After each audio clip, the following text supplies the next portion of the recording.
All right, this is where we left off. We learned how to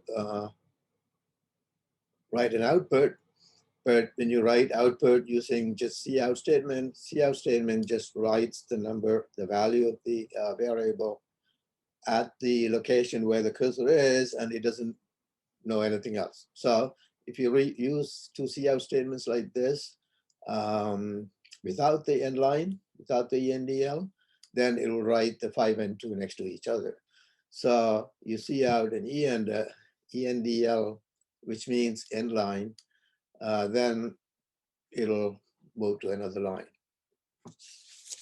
It'll move to another line before writing the next value of the variable. Okay, hold on. So you need to add other things to your cout statement to make it work right, to make the display right. Okay, going on to next page. One second.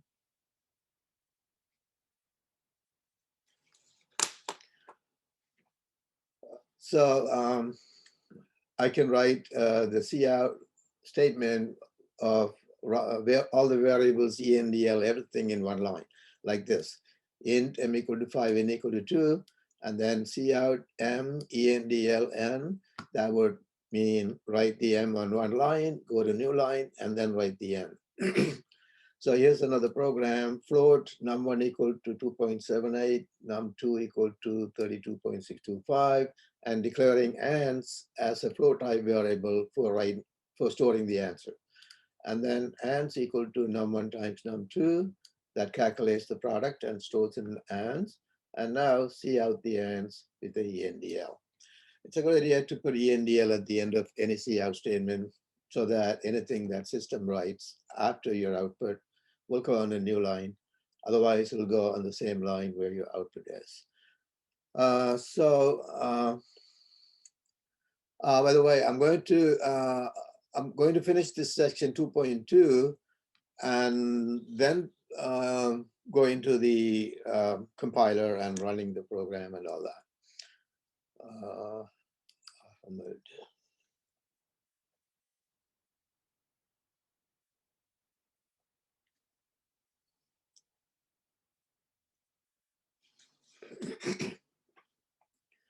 All right, so here's a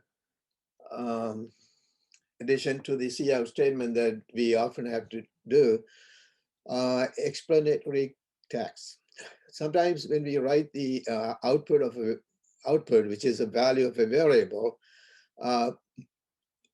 just the value displayed on the screen is not going to make sense to a reader. So you want to put some text in front of it explaining what it is, what we have, what is written on the screen. So can we put an explanation, a text in front of your value? Yes, you can. You can write that in double quotes. Any string or anything you write within double quotes will be written as is in a cout statement. So in the cout statement, if I say, so here's an example, float variable price equal to 25.0. So storing 25.0.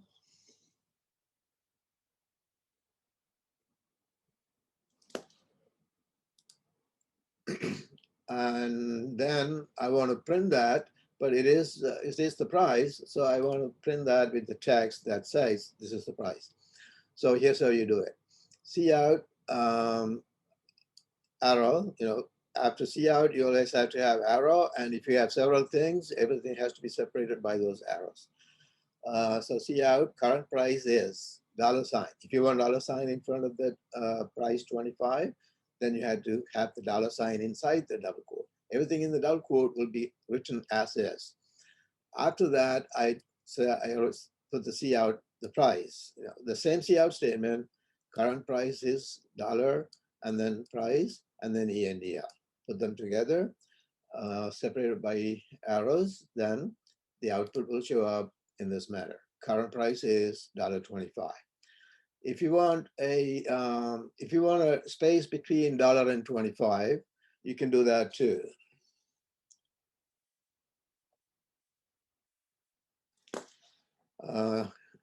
Students are still coming in. All right, so you can do that too. So how do we do that? If I want a space after the $sign before the 25, then I would put it here inside the double quotes. A space like that will be written as is.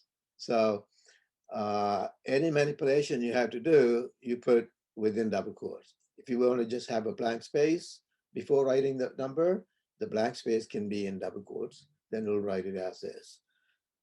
Okay, so going on to escape sequences. There are other things that we can use to manipulate the output in a cout statement, and they're called escape sequences. These are basically characters with backslash. So the backslash and that character you write next to it will be together, considered to be one character, one escape sequence. So one of the examples is \n. If you write \n in the cout statement within double quotes, all these characters, all these escape sequences have to be in double quotes. So if you write this within double quotes, then it means go to new line. So is that different from ENDL? No, it's exactly the same as ENDL. So instead of ENDL, you could use \n with double quotes. I'm going to show you examples in a minute. Going on to the next page. So there are many \/ characters. These are all called escape sequences. \A, it produces an alert signal. Now you may have heard that when you use a computer. When something is expected, you're pressing wrong key, then it beeps, right?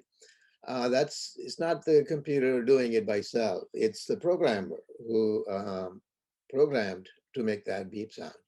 So this is the sequence that makes the beep sound. So in your cout statement, if you just double quotes, if you write this character, that means make a beep sound.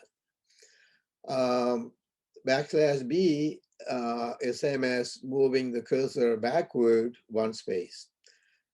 Now that's not very useful. I mean, we very rarely have to move the cursor backward, but it's there. So let me show you a simple example of doing something like that. Let's say int m equal to 5, n equal to 7, and then you want to cout both m and n.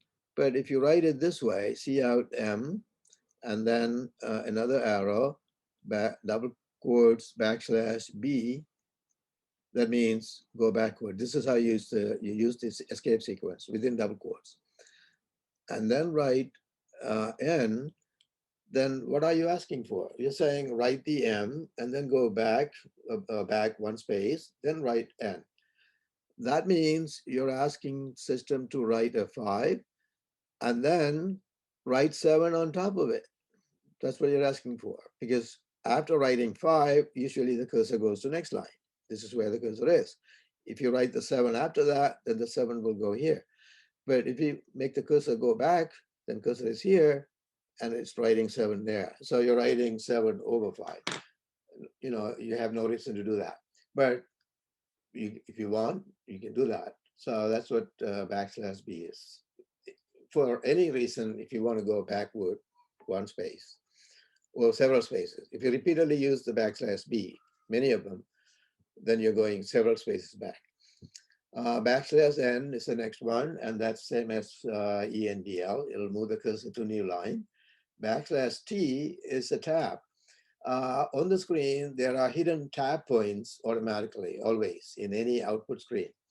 And if you say cout m \T n, that means write m in one position and tab over, and then write the value of n. So that's how you get the tab positions. If you want to have the output in 2 separate columns, you can do that using \T. Now, after we start writing programs, we'll be using that. If you want to write the character \, since the \/ has this special meaning here, The only way to get a backslash character written on the screen is to put 2 backslashes.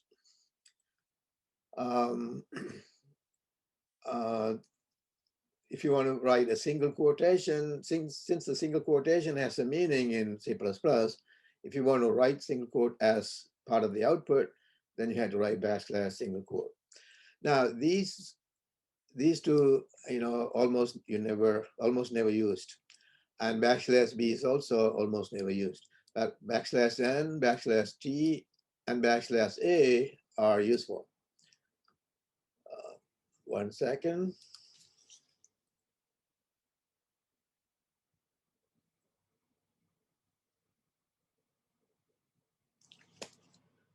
Okay, moving on to the next page. So here's an example. Int x equal to 53. So value of x is 53. And then I see out.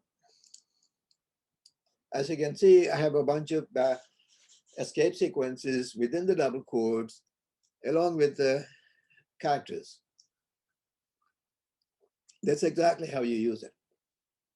So C out and then double quote, backslash T. That means I'm saying tab over first, then write this text. Any text you put in double quotes will be written as is. And then it says, go to new line, tab over on the new line, and then write X. All that is set right there. And so what is going to be the output? Here's the output. The screen begins here, where my cursor is right now. Screen begins here.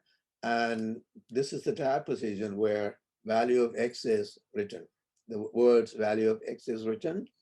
And then because of the backslash n and backslash t, it went to new line and then tabbed over, then wrote the 53. So 53 and the text value of X is are lined up at the first tab position. So this is how you arrange your output, in the way you like to get. Output means the results of the program can be written with additional decorations, as you please. So here's another example. Have backslash a, backslash n, backslash t, and then please press enter key, then backslash n. All that is in double quotes. All right. Can somebody tell me what exactly will be happening when this is executed? Anybody? Like a pop, something would say, please press the enter key on the screen. I'm sorry. Yeah. Yeah, it'll put those words. Please press the enter key. But and a beep sound would play. Say again. And a beep sound would play. Beep sound, yes. Then. So I think is a beep sound, new line, tab, and then text. And then the words, please press the enter key. Right, and the cursor will go to the next line after that. Correct. Right. Okay, very good. Yeah, you both got it. So let's go to, so it's as simple as that. So here is another example. The val1 is 25, val2 is 36, and see out val1 backslash n val2. The backslash n is in double quotes. So you can have escape sequence by itself as long as it's in double quotes. So that's what this is. So this will make the system write the 25 on one line, 36 on the next line. Okay, so there's a warm-up exercise, but we don't need that. I think you got it. So let's go to preprocessor directives. All right, so now we know how to write a program. So the next thing we need to understand is all the other things we have to write in a program to make it a complete program. A program, the body of the program, we have learned how to write. Basically you introduce variables, declare them, and then store your data in those variables, and then do the operation you need to do, and get the output by using cout statement. So essentially that's the body of the program. But in addition to the body of the program, do we need other things? One of the things we need in any program is preprocessor directive. These are lines that begin with pound symbol. all preprocessor directives will be beginning with pound symbol. Preprocessor is a part of the processor in the computer that would carry out all these directives. All the statements that begin with pound symbol are instructions for the preprocessor before the processor will process your program. So that's what we call preprocessor. It only carries out these actions, the actions that begin with the pound symbol. So one of them is, there are many things you can do with the pound symbol. One of them is including libraries that we need to use. The IO stream is a library of input output. So that's what the IO stands for. I means input, O for output stream, input output stream. So all of the input output is methods, or exactly how the system will have to do things to get the input or output are here, right here. In other words, we just learned about C out. Now, how does it understand C out? C out corresponds to a set of instructions that tells the system to write things on the screen. All those instructions are written here. In other words, C out corresponds to a little program, you can say, that's written in this IO stream library file. Later, we'll be learning about C in statement for input, and that's also that also corresponds to a little program that's written in this library file. So all the input-output related programs are written here, so that we can just write C out in our program, and that will put the output. That's the C out corresponds to a program. C in corresponds to a program. All those little programs are here in this library. So we need to include this library in our program, in any program, because otherwise C out will not be understood. If you forget to include this library, then the compiler will complain about C out statement. It'll say, what is this? So in every program, you're going to need pound include IO stream, exactly the way it's written here. It means include the library IO stream when executing this program. So that library will be accessed. So that's one preprocessor directory we are going to have to write in every program. The complete program involves the following. You have to write the preprocessor directives first, if you have any, but we'll always have one, which is pound include IO stream. And then the main tells the system, this is where the main program begins. Because the program is not always just one portion. There are many sections that, or many different programs together make up the complete program. So therefore, you have to tell which is the main program.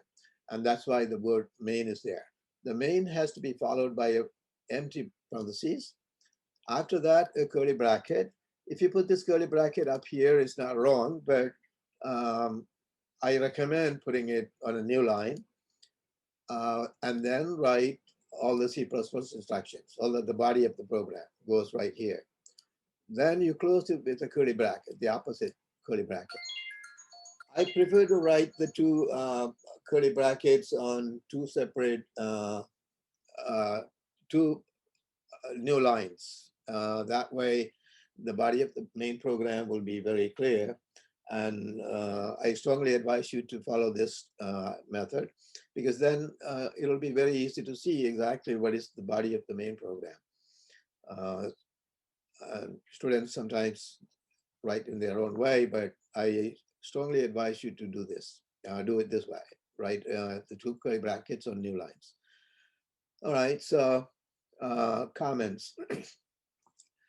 Sometimes we want to write some English text within the program that are meant for human readers, people who will be reading the program. Now, who will be reading the program? In the programmer's world, programs are shared by programmers. If you become a professional programmer, then you'll realize how valuable that is to be able to use other work of other programmers in your program. So it's very common that programmers read other programs and add them or use part of them in their own program. Those are common practices. So you're supposed to allow that, allow the possibility of other programmers reading your program. So for a reader of your program, you write some explanations within the program so that the reader can understand it better. So those explanations have to be in English. And so when you write them in English, you don't want the compiler to be to try to translate that. It'll give you an error message. It cannot understand it. So therefore, to identify our English comments as comments, there are some methods. One of them is you put double quote in front of it.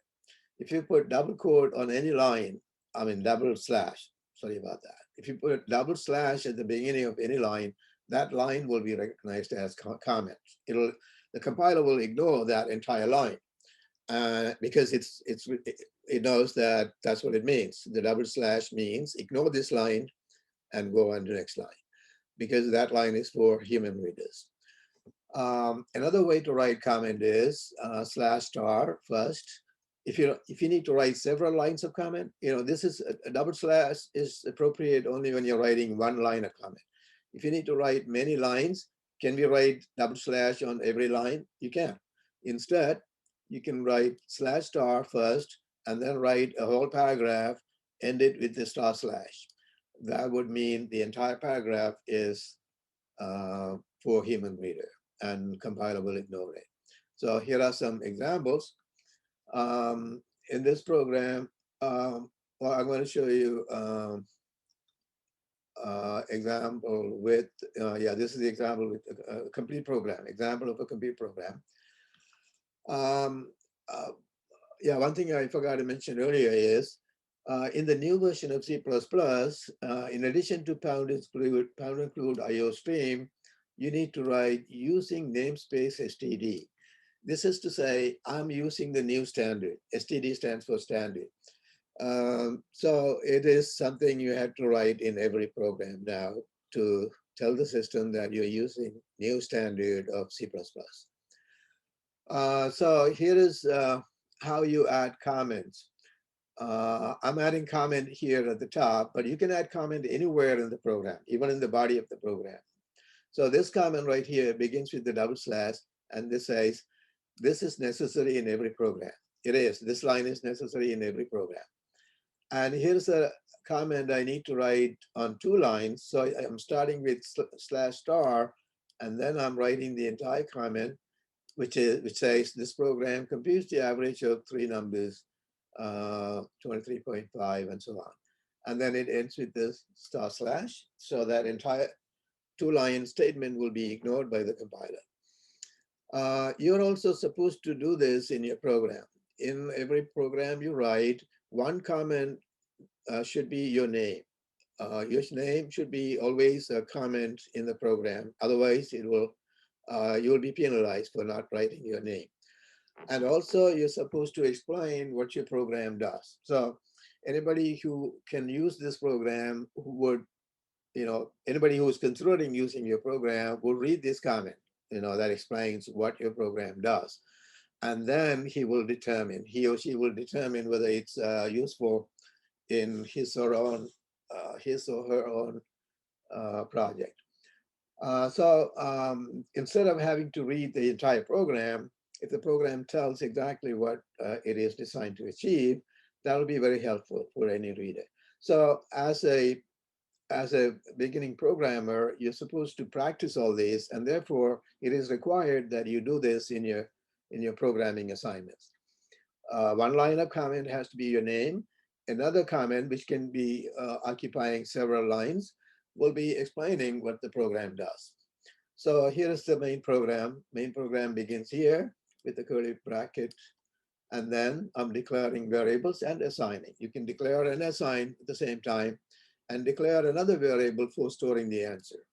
And then answer is computed, A plus B plus C. This program finds the average of three numbers. So you need to add those numbers. You need parentheses around the addition because you want to divide the whole thing by three. So you need parentheses. Those details of when you need parentheses, when you don't, will be coming up later, the full details. But right now you need to remember, if you're dividing something, if you want to divide the whole thing by three, you need parentheses for the whole thing. And divide by three, and then see out, I want this text in front of the answer, average is equal to. So I put that in double quotes, and then average ENDL. So that's the whole program. This program, when you execute, it will write the average of those three numbers on the screen with the word average is equal to in front of it. Okay. So your homework is going to be the rest of exercise 2.2. Now, my plan is to do part of 2.3, but before that, I wanted to show you how to run a program. I have a question about the last slide. Sure, going back, go ahead. Why wouldn't you just use /n instead of NL? Instead of ENDL? Yeah. Yes, absolutely. If I want to use \n in right here, then it'll be double quotes, \n, double quote. That'll be identical to Okay. ENDL. Okay. Yeah. Any other question? That's all. All right. Anybody feel free to ask your question if you're not following anything. This finishes 2.2. And so I'm going to proceed to show you how to run a program. And then if you have time after that, we'll get back to 2.3 on this screen. So I'm going to stop sharing this and I'm going to go on to the other, my Windows computer. I'm logged on there too. Professor, Yeah. do we have to use the program that you sent, the bloodshed, or we have like other programs in our computer? Yes, there are other, I mean, for Windows, there are many compilers available. So the bloodshed dev is something, you know, that has everything we need, everything any programmer needs. It's very powerful. And it is free. So that's why John Jay CUNY itself, you know, adopted that as a standard throughout the CUNY colleges. So you will find it in every computer in the computer labs, anywhere in the CUNY. So that's why I chose to demonstrate that, so that you can use it wherever you go. And it's free, so you can have it in your own computer too. But there are many other free ones. They're not all as good as this, or there may be even better ones that I'm not aware of. So you're free to use other ones if you like, but it has to be convincing to me that the output was produced by the program. If it appears that you manipulated the output, then it will be not acceptable. Your project will not be acceptable. Understood. I have VS Code. I just recently downloaded. Okay, if you're comfortable with that, you can do Yeah. that. Okay. That. And there are some online compilers too. And if Yes, I saw. if you search for online C++ compiler, do a Google search, you'll find many. Yeah. Actually, So, it works too. It's yeah, pretty good. It's not bad. they work fine. So that each one works slightly differently. The way they produce the output and things are slightly different. So if you use one of those, that would be acceptable. But it has to be convincing to me. If I'm not convinced, then I will tell you to not to use it and use something else.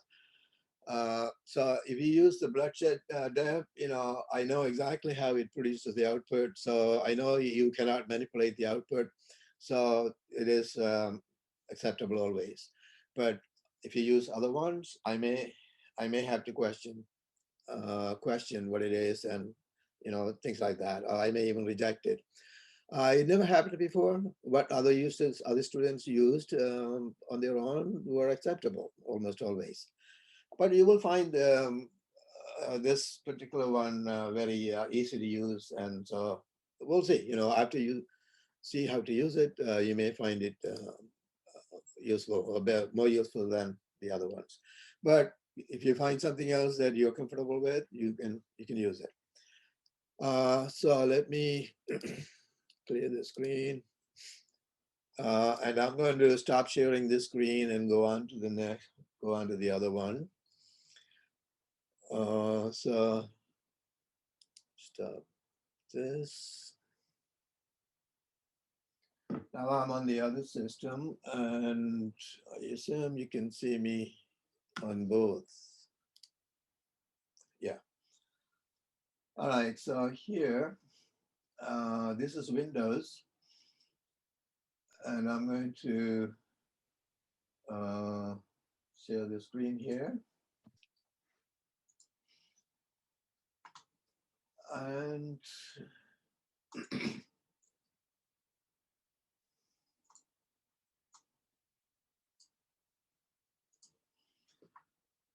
so if you have the software already installed, you will be able to find it in the main menu here, right here, Bloodshed B++.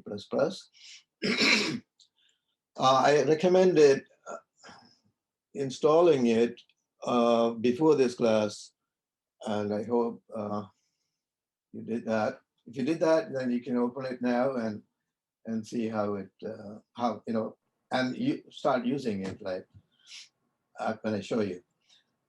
So I'm going to run the Dev C++ right there. And so here's the screen of Dev C++, and you need to write your program.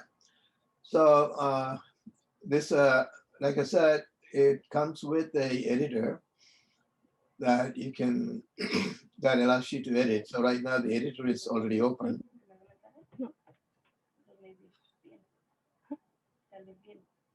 Maybe it's not coming. All right, so I'm going to create a new program. I'm going to type a new program. This, No. the plan of it in your post calendar. Yes. Students who are talking, could you please turn off your microphone? Okay. Section 1. At the end of section 1.3, there is 1.3.1, and this is where I wanted to show you as a practice. So, according to the plan, we need to. It's a program written to produce the output, produce the product of two numbers. So I'm going to work on that.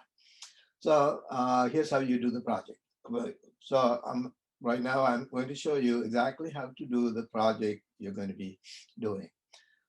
You need to say new. You want to create a new project. So go to new. It's kind of hard. Project. Every programming project has to be created as a project. And then it asks you what kind of application are you trying to create? A Windows application. Those Windows application would be professional application program to work with Windows. You're not ready for that. So what we are ready for now is called console application, which means the output will come up in a console window, a black window. That's the kind of application we can develop right now.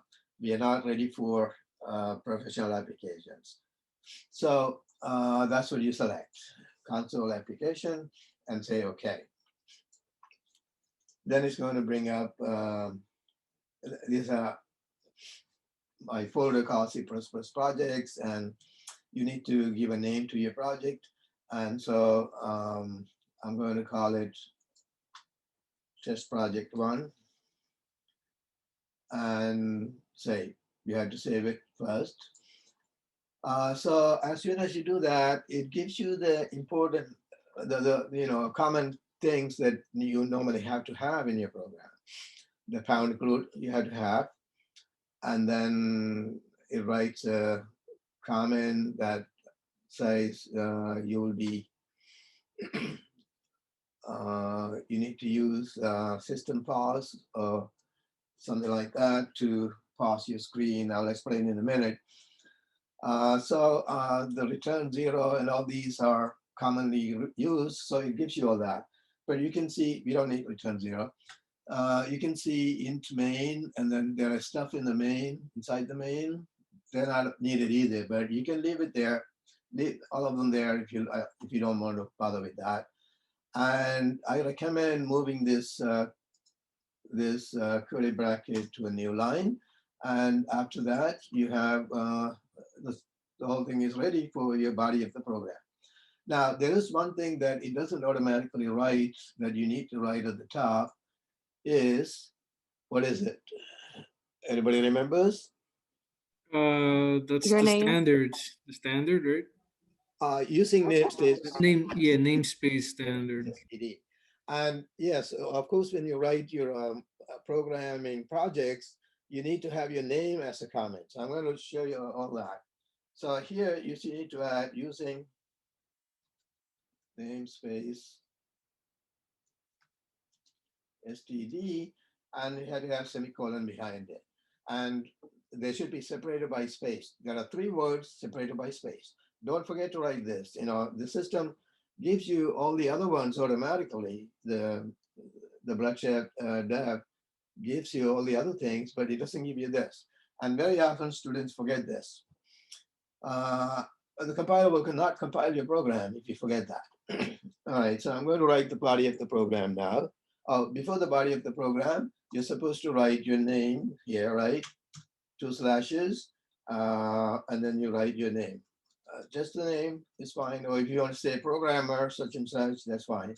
And then you're supposed to write a comment block that explains what this program does. So I'm going to do that now.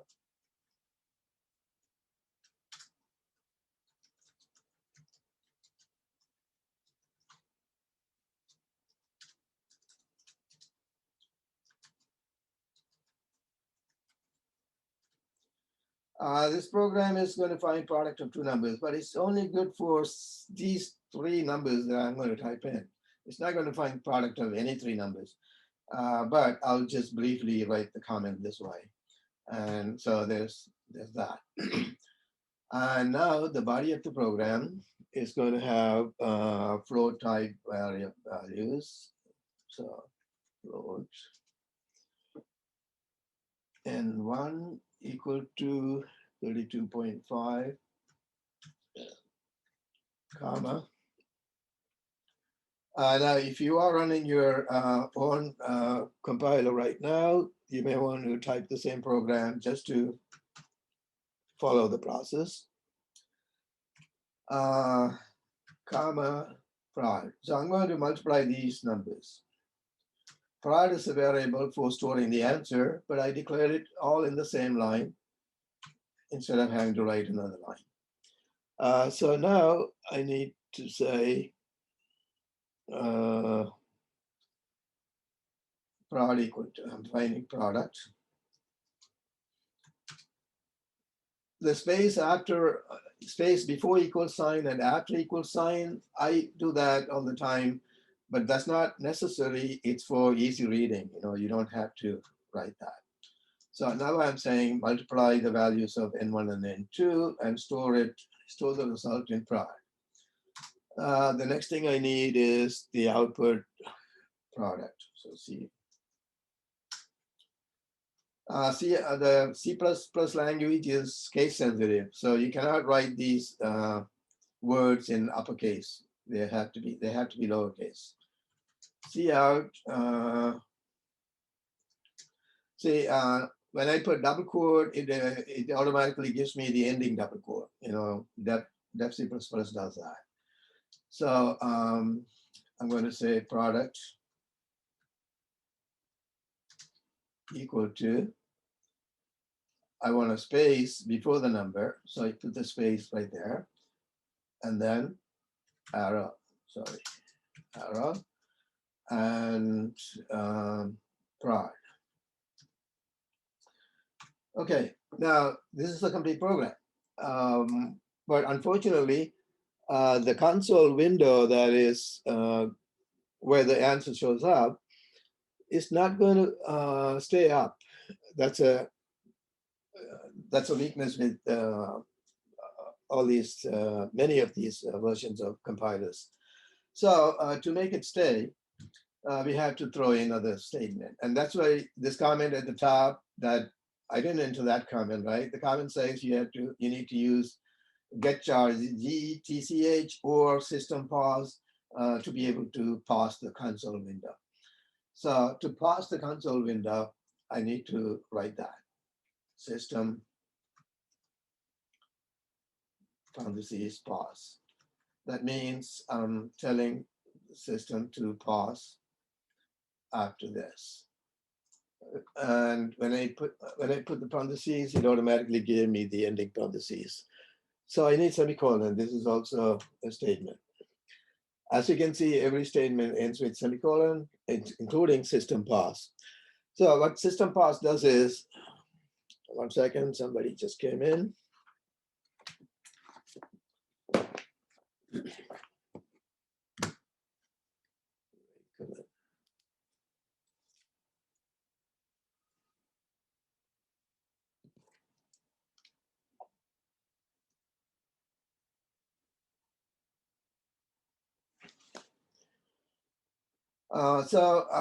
This program, the purpose of system pause is to pause the console window that shows the answer.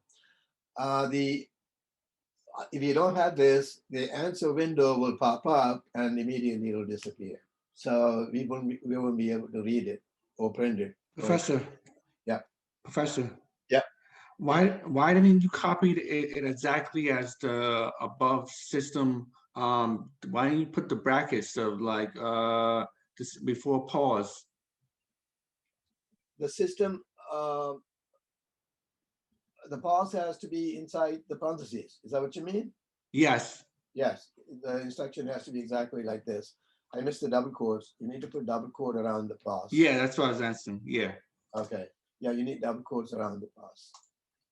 Thank you for reminding me that. Yep. Okay, so this system pause will make that window stay open until you press any key. So if you press any key, it'll disappear. So let's proceed to execute the program. To execute the program, you have to first save it. Remember, whatever you have showing on the screen is only in the memory. It's not on the hard disk. So only what is on the hard disk can be compiled. So it has to be saved first. Many students often forget that, and they end up getting error messages. If you don't save it, you have an empty program that you're compiling. So I need to select save. I already have a name for it.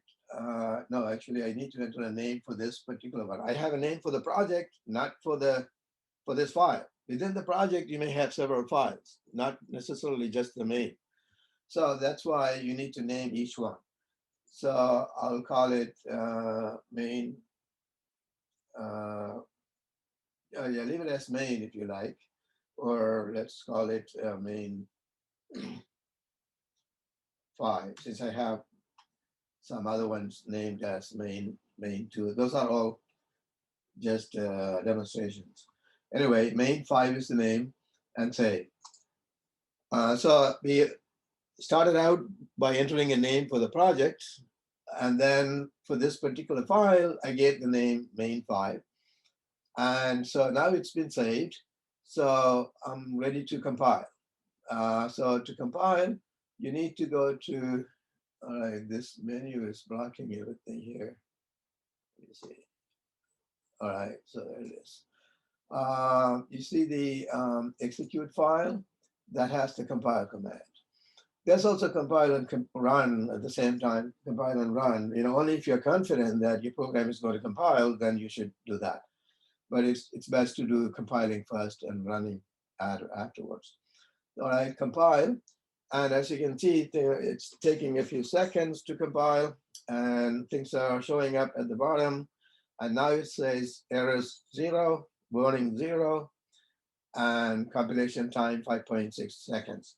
So that means it compiled. There's no error message.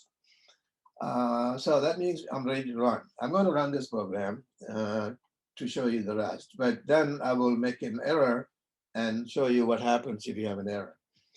So let's run this program. Go to the same menu, execute, and say run. And there's your output, product equal to 4052.75. And right after that, it says press any key to continue. And it has right there next to my number, press any key to continue. That's kind of not good looking output, right? The text from the system is showing right next to my output. So I'm going to press enter key, and again, I had to press enter key twice to get that out of there. So what happened, this is why I recommended putting ENDL after your output. So right there, I'm going to introduce ENDL.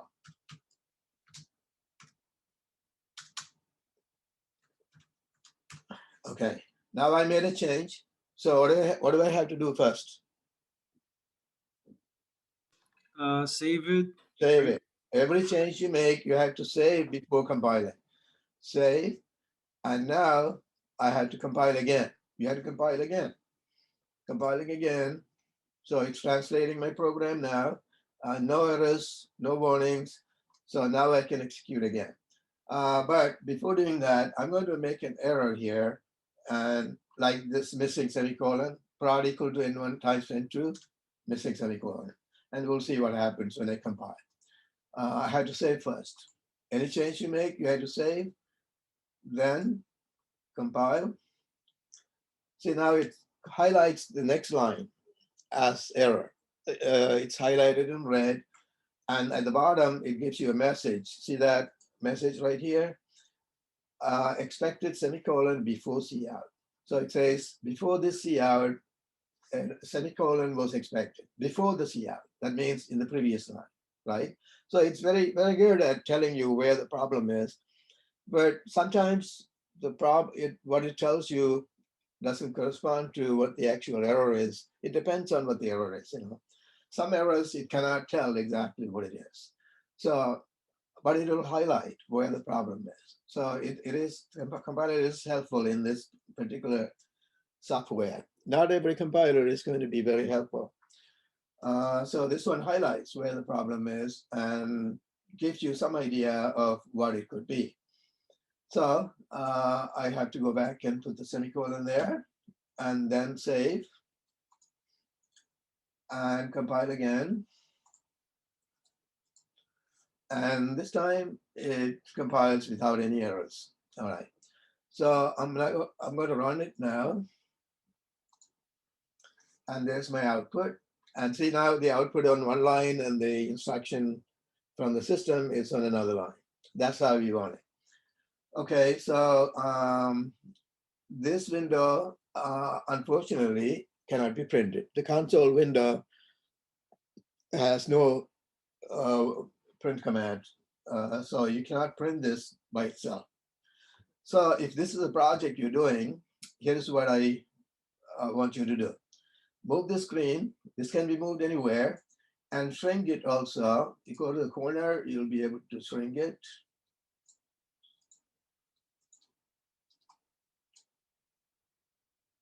You have to go to the corner. Right there. I shrink it really small because all that black is going to consume black ink when you print it. So minimize it. All I need is the output. So do that and then move the whole thing over. See, now I can see the program and the output together, right? So this is what you need to submit if you're submitting just one page. So I'm going to show you how to produce a document to submit. We cannot print the program. You can print the program, but if you click anywhere now, this window will go to the back. And so I don't want to click anywhere. I want this window, the console window, to stay in the front. And I will show you how to make a printout. Then I'll show you how to make a, not print out, I mean, you're not going to print, you're going to create a document that you can submit. So I'm going to show you how to do that. So what you have to do is, the only way you can get this to print or upload as a document is to take the print screen, the entire screenshot can be made, and that's what you need to do. To make a screenshot on your keyboard, if you're using Windows, you can see a key that says PRTSC, which means print screen. It's one of the, it's among the F keys at the top. Everybody has figured out among the F keys at the top. There is one key that says print screen PRTSC. If you just press that key once, you have taken a screenshot of the entire screen. That's the entire screen. We don't want to print the entire screen, but we can edit it. So I'm pressing that button once, just once, that's all you need. And after that, you can press the enter key to get rid of this console window twice, and that console window is gone now. So what I need to do now is produce a output, produce a document that can be turned in. So for that, I go to, I had to use other software. I have taken a print shot and the screenshot, and the screenshot is on the clipboard right now. Screenshot automatically goes to clipboard, and you can paste it to any document.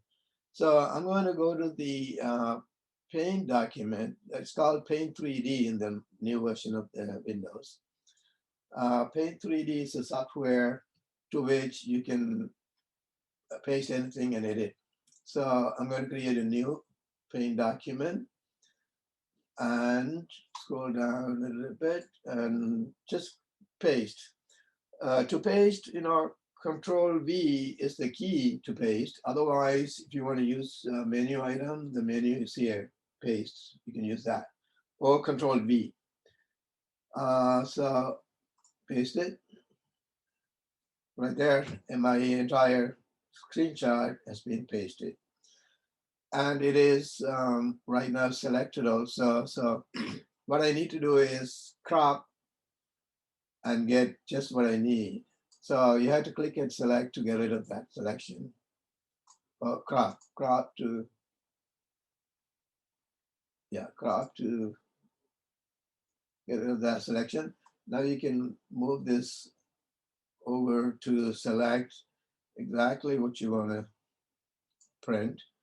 I don't even need the error messages, just that is all we need. Okay, so this I crop right here. And first I had to click at crop, now I had to click at select, only then it crops. Okay, so now it's cropped, and this is what we need to print. So this document can be saved, and it'll save as a JPG or some other format. You can instead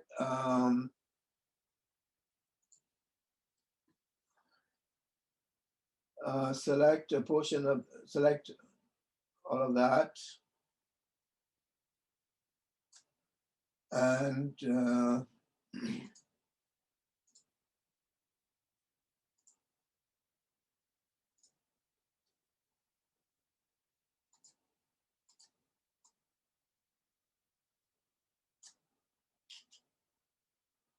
copy that. And now, if you save this document and upload it, that'll work fine. But what I'm going to show you is how to take it to a Word file, because if you want to join several pages, you cannot do that here, or at least I don't know whether, I don't know of any way of doing it with this software, joining two documents into one. For that, I'm going to go to Word. So I'm going to swing this, swing that, and run Word. You can use other software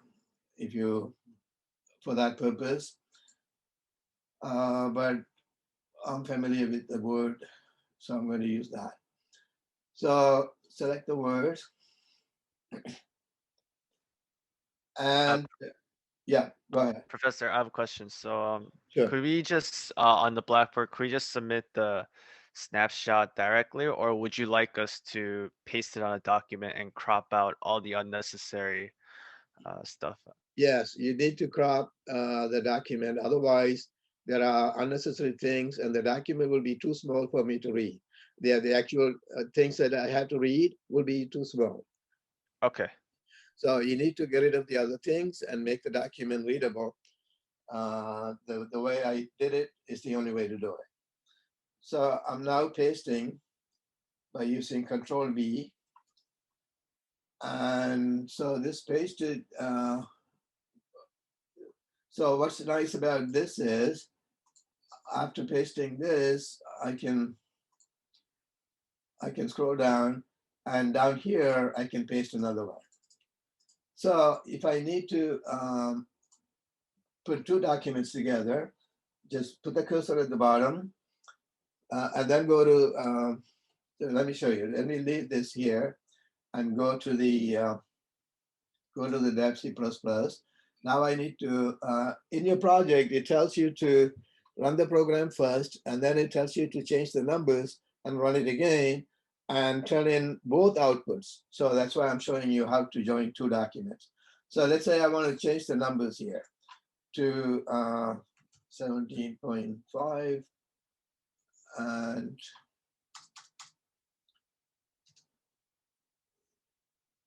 355.25. I just made up two numbers. And now I want to run it with these numbers. So I save now, save, and then compile, and then run. There's the new output. I need to reduce this window.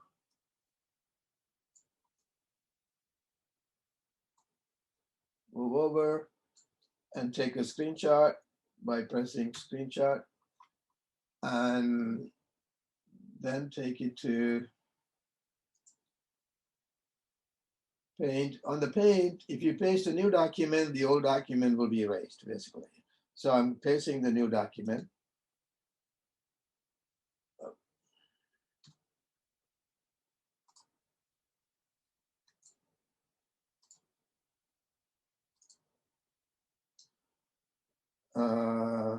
Apparently, I don't have that copy.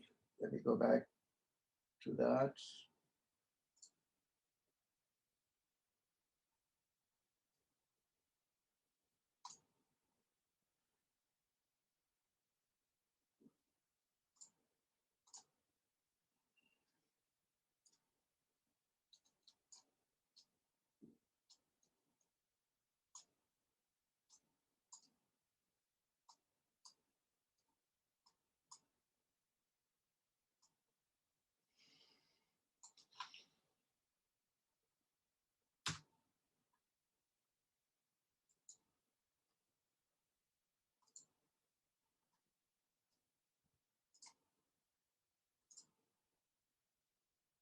Okay, so now I need to click at crop and move over, reduce, and then select. And this is what I need. So I'm going to select the area I want to copy, and right click and select copy. Go back to the Word document.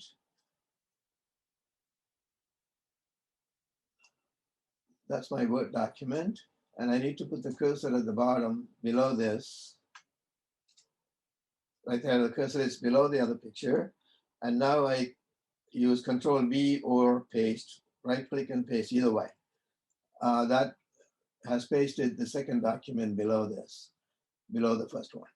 Now, if you can reduce, even the size of this can be reduced if you like, but don't reduce too much.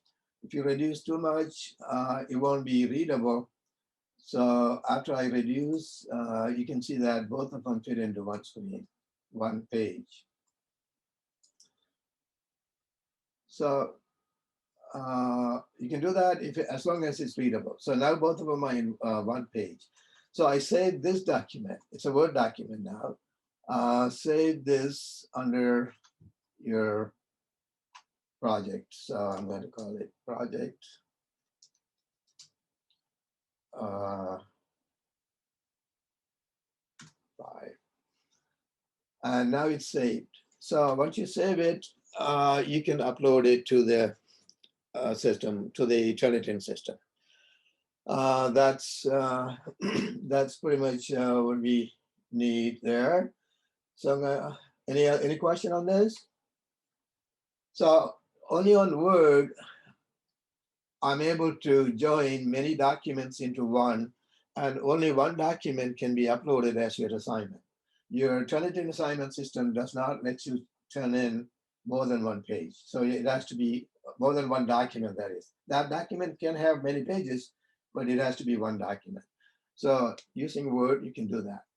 By the way, if you don't have Word, I understand that CUNY has license for all the students and faculty. And if I'm right about that, then you should be able to download it from CUNY portal. Log on to CUNY portal and find Microsoft Office. And if you're allowed to download it, you will find a downloadable file there and install it. Because Word allows everything, joining two documents, all kinds of things. And we need that kind of software. All right, so if you don't have any other question, I'm going to stop sharing this. Anybody has any question on this? Everybody's clear about how to use this software to produce your project? All right, closing that share and moving to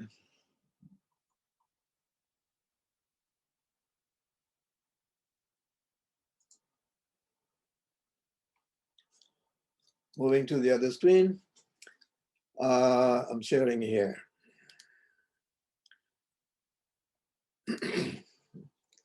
Okay, so now you know how to run the program.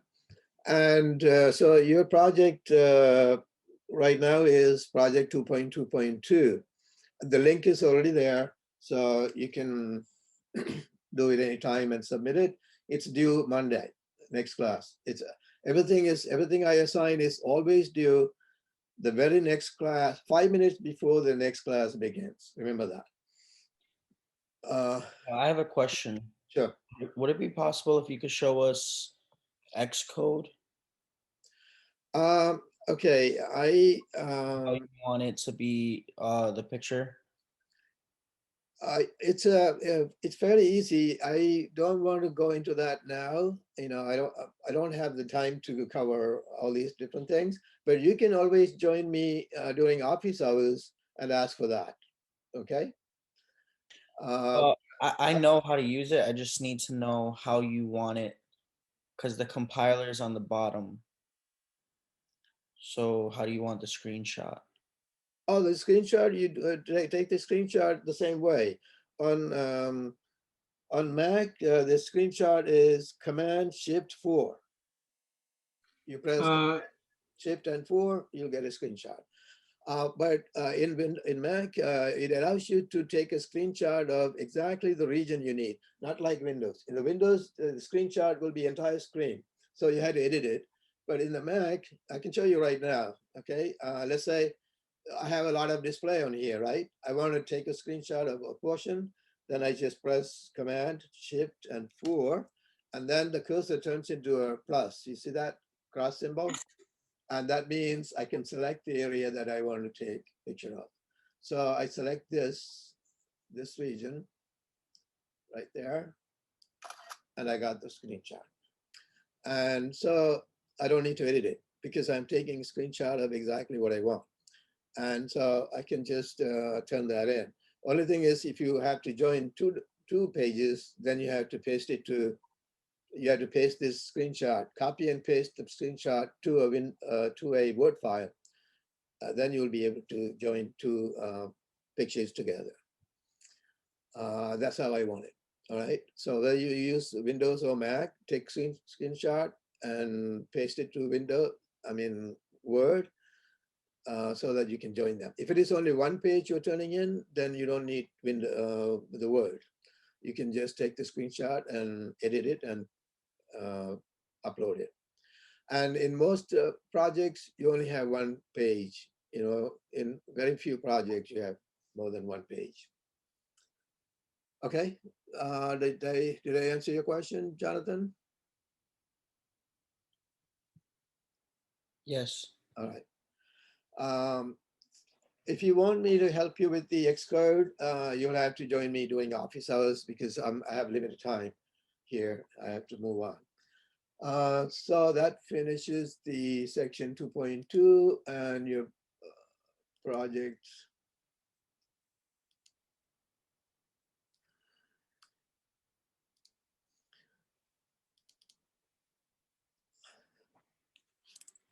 Okay, I'm moving to 2.3. I'm going to do whatever we can on this topic. The data type conversions. The data will be converted in certain circumstances. The data type of your data, whatever data you use in your program, will be converted in certain circumstances. And we need to understand those so that, we need to know when the system is going to change our data type so that we can write our program accordingly. And that's what this section 2.3 is about. How the conversions will happen and how to avoid it or how to take advantage of it. Those conversions are useful for our programming tasks. So one conversion is, remember I said earlier in the last section that if you declare a variable as int type, then you can only store int type value in it. And that is true. And if you try to use a different type value, then it will be converted to suit the data type of the variable. So that's our first topic we need to understand. Numbers will be converted to match the data type of the variable. So if you convert an int type value to float type,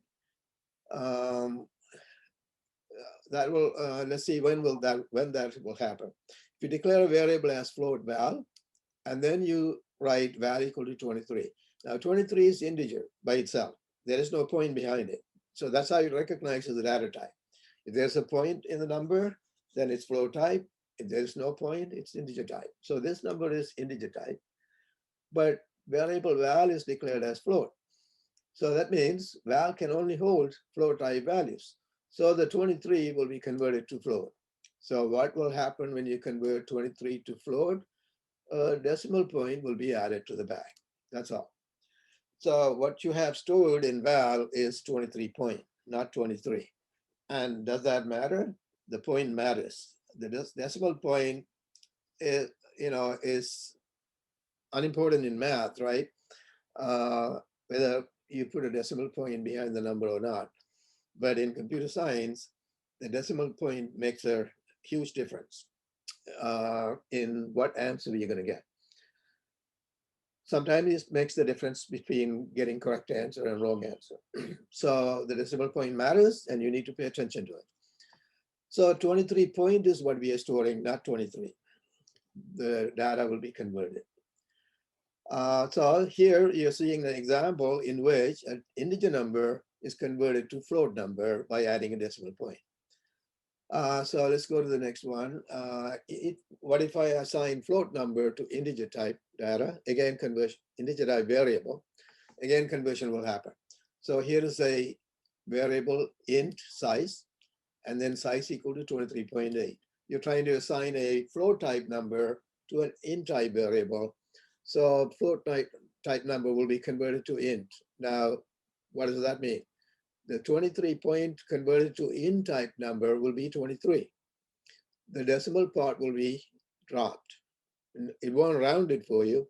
It'll just drop it. It'll drop the fractional part. So only 23 will be captured in the variable size. So 23.8 converted to integer is 23. And you're going to have only 23 stored in that memory cell. Okay, so let's look at some other examples. In tip equal to 4.86, only 4 will be stored in tip. The 0.86 will be dropped. So sometimes this is useful for us, this feature of conversion.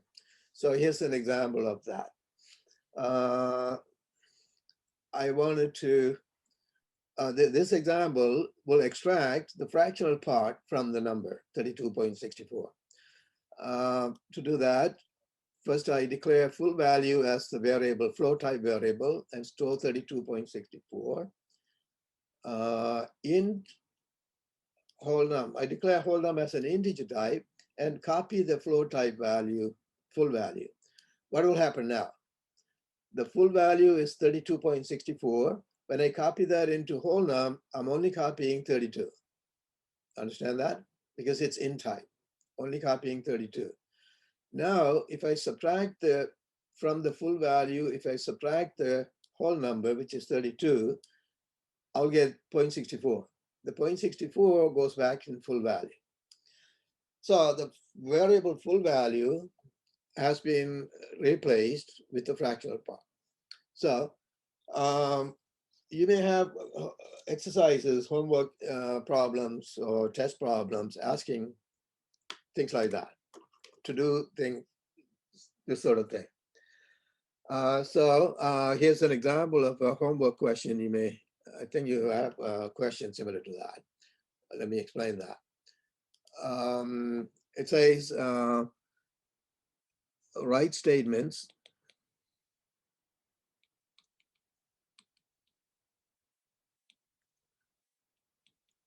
to replace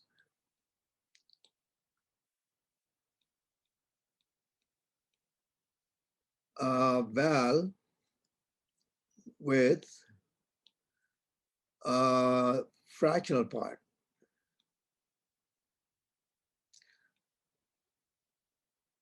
Sorry about the writing. My pencil is kind of struggling today. Anyway, so basically it says val already has a value stored in it. We don't know what it is. And write C++ statements that will replace the original value with the fractional part of the original value. In other words, the integer part should be taken out. Only the fractional part should go back into the val.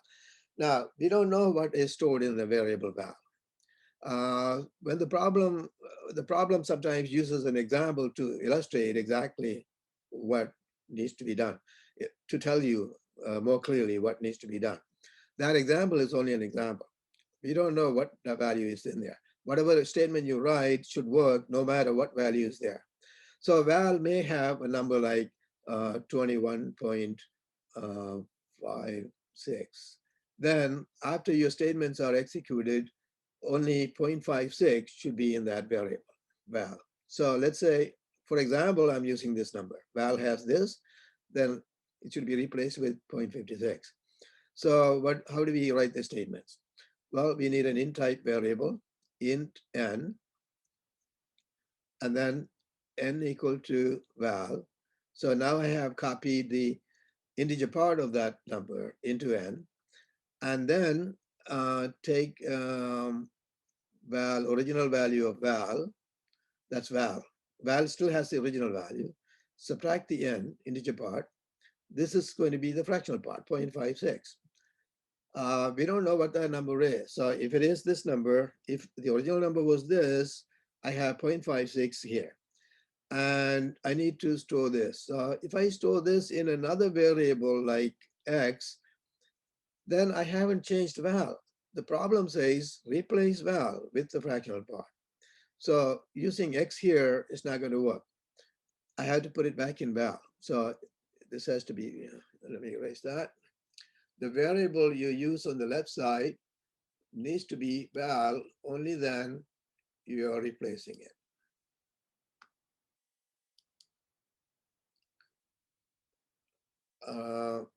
Okay, so put that variable val on the left side.